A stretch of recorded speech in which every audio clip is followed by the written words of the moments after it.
Why did the United States attack Libya, Iraq, Afghanistan, and Yemen? Why are U.S. operatives helping to destabilize Syria? And why is the United States government so intent on taking down Iran, in spite of the fact that Iran has not attacked any country since 1798? And what's next? What are we headed for? When you look at the current trajectory that we're on, it doesn't make any sense at all if you evaluate it based on what we're taught in school. And it doesn't make any sense if you base your worldview on the propaganda that the mainstream media tries to pass off as news. But it makes perfect sense once you know the real motives of the powers that be. In order to understand those motives, we first have to take a look at history. In 1945, the Bretton Woods Agreement established the dollar as the world reserve currency, which meant that international commodities were priced in dollars.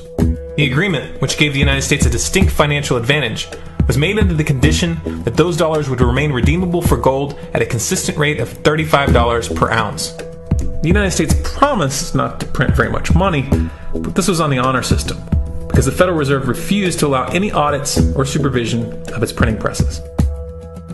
In the years leading up to 1970, expenditures in the Vietnam War made it clear to many countries that the U.S. was printing far more money than it had in gold. And in response, they began to ask for their gold back. This, of course, set off a rapid decline in the value of the dollar. The situation climaxed in 1971 when France attempted to withdraw its gold and Nixon refused. On August 15th, he made the following announcement. I have directed the Secretary of the Treasury to take the action necessary to defend the dollar against the speculators. I have directed Secretary Connally to suspend temporarily the convertibility of the dollar into gold or other reserve assets, except in amounts and conditions determined to be in the interest of monetary stability and in the best interest of the United States.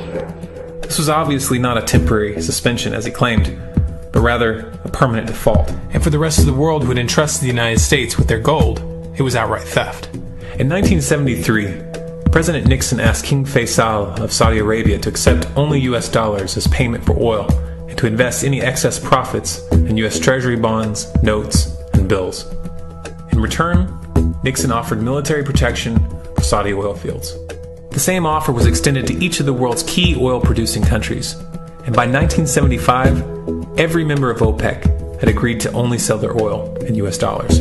The act of moving the dollar off of gold and tying it to foreign oil instantly forced every oil-importing country in the world to start maintaining a constant supply of Federal Reserve paper.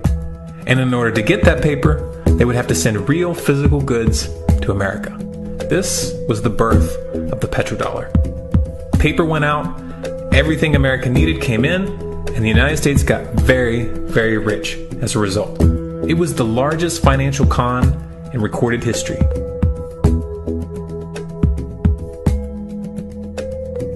The arms race of the Cold War was a game of poker. Military expenditures were the chips, and the U.S. had an endless supply of chips. With the petrodollar under its belt, it was able to raise the stakes higher and higher, outspending every other country on the planet, until eventually U.S. military expenditures surpassed that of all other nations in the world combined. The Soviet Union never had a chance. The collapse of the communist bloc in 1991 removed the last counterbalance to American military might. The United States was now an undisputed superpower with no rival. Many hoped that this would mark the beginning of a new era of peace and stability. Unfortunately, there were those in high places who had other ideas. Within that same year, the U.S. invaded Iraq in the First Gulf War. And after crushing the Iraqi military and destroying their infrastructure, including water purification plants and hospitals, crippling sanctions were imposed which prevented that infrastructure from being rebuilt. These sanctions, which were initiated by Bush Sr. and sustained throughout the entire Clinton administration, lasted for over a decade and were estimated to have killed over 500,000 children. The Clinton administration was fully aware of these figures. We have heard that 500,000 children have died. I mean, that's more children than died in Hiroshima. And you know, is the price worth it? I think this is a very hard choice, but we think the price is worth it. Miss Albright, what exactly was it that was worth killing 500,000 kids for? In November of 2000, Iraq began selling its oil exclusively in euros. This was a direct attack on the dollar and on U.S. financial dominance, and it wasn't going to be tolerated. In response, the U.S. government, with the assistance of the mainstream media, began to build up a massive propaganda campaign claiming that Iraq had weapons of mass destruction and was planning to use them. In 2003, the U.S. invaded, and once they had control of the country, oil sales were immediately switched back to dollars. This is particularly notable due to the fact that switching back to the dollar meant a 15 to 20% loss in revenue due to the euro's higher value. It doesn't make any sense at all unless you take the petrodollar into account. So I came back to see him a few weeks later, and by that time we were bombing in Afghanistan. I said, "Are we still going to war with Iraq?" And he said, "Oh, it's worse than that." He said, he reached over on his desk, he picked up a piece of paper, he said, I just got this down from upstairs, meaning the Secretary of Defense's office today, and he said, "This is a memo that describes how we're going to take out 7 countries in 5 years, starting with Iraq and then Syria, Lebanon, Libya, Somalia, Sudan, and finishing off Iran. Let's take a look at the events of the past decade and see if you see a pattern. In Libya, Gaddafi was in the process of organizing a bloc of African countries to create a gold-based currency called the dinar, which they intended to use to replace the dollar in that region. US and NATO forces helped destabilize and topple the Libyan government in 2011, and after taking control of the region, US armed rebels executed Gaddafi in cold blood and immediately set up the Libyan Central Bank. Iran has been actively campaigning to pull oil sales off of the dollar for some time now, and it has recently secured agreements to begin trading its oil in exchange for gold. In response, the US government, with mainstream media assistance, has been attempting to build international support for military strikes on the pretext of preventing Iran from building a nuclear weapon. In the meantime, they established sanctions which US officials openly admit are aimed at causing a collapse of the Iranian economy. Syria is Iran's closest ally, and they are bound by mutual defense agreements. The country is currently in the process of being destabilized with covert assistance from NATO, and though Russia and China have warned the United States not to get involved, the White House has made statements within the past month indicating that they are considering military intervention. It should be clear that military intervention in Syria and Iran isn't being considered. It's a foregone conclusion, just as it was in Iraq and Libya. The U.S. is actively working to create the context which gives them the diplomatic cover to do what they already have planned. The motive for these invasions and covert actions becomes clear when we look at them in their full context and connect the dots. Those who control the United States understand that even if a few countries begin to sell their oil in another currency, it will set off a chain reaction and the dollar will collapse. They understand that there is absolutely nothing else holding up the value of the dollar at this point, and so does the rest of the world. But rather than accepting the fact that the dollar is nearing the end of its lifespan, the powers that be have made a calculated gambit. They have decided to use the brute force of the US military to crush each and every resistant state in the Middle East and Africa. That in itself would be bad enough, but what you need to understand is that this is not going to end with Iran. China and Russia have stated publicly and on no uncertain terms that they will not tolerate an attack on Iran or Syria. Iran is one of their key allies, one of the last independent oil producers in the region, and they understand that if Iran falls, then they will have no way to escape the dollar without going to war. And yet the United States is pushing forward in spite of the warnings. What we are witnessing here is a trajectory that leads straight to the unthinkable. It's a trajectory that was mapped out years ago in full awareness of the human consequences. But who was it that put us on this course? What kind of psychopath is willing to intentionally set off a global conflict that will lead to millions of deaths just to protect the value of a paper currency? It obviously isn't the president. The decision to invade Libya, Syria, and Iran was made long before Obama had risen to the national spotlight. And yet, he's carrying out his duty just like the puppets that preceded him. So who is it that pulls the strings? Often the best answer to questions like this are found by asking another question. Qui bono? Who benefits? Obviously, those who have the power to print the dollar out of thin air have the most to lose if the dollar were to fall. And since 1913, that power has been held by the Federal Reserve.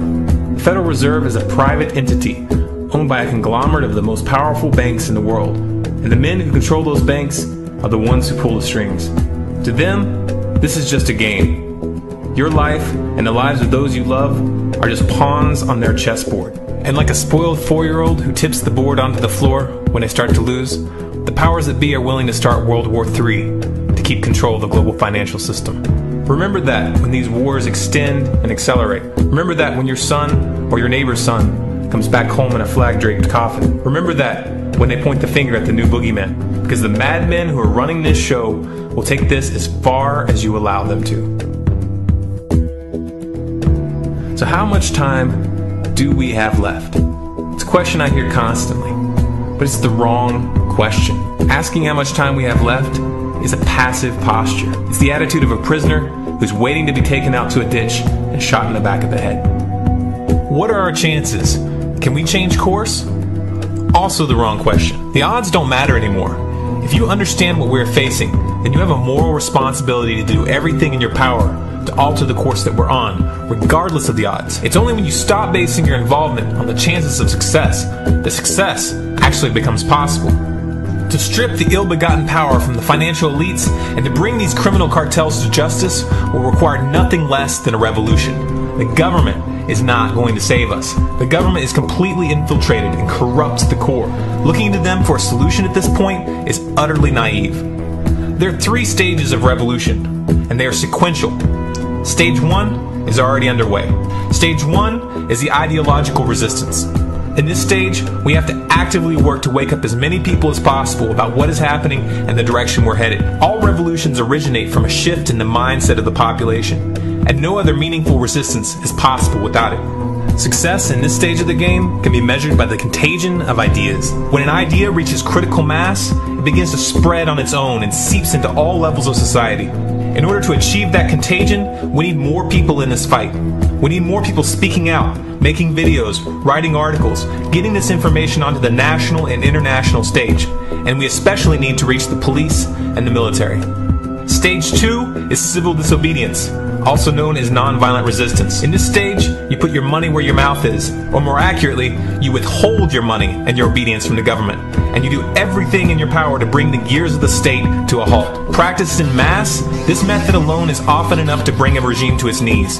However, if you fail at this stage, Stage 3 is inevitable. Stage 3 is direct physical resistance. Direct physical resistance is the last resort, and it should be avoided and delayed as long as possible, and it should only be invoked after all other options have been thoroughly exhausted.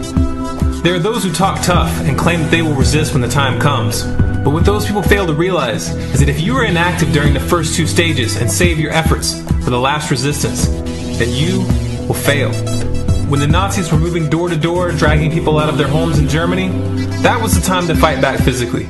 But due to the lack of ideological resistance and civil disobedience leading up to that moment, even an armed uprising would have likely failed at that point.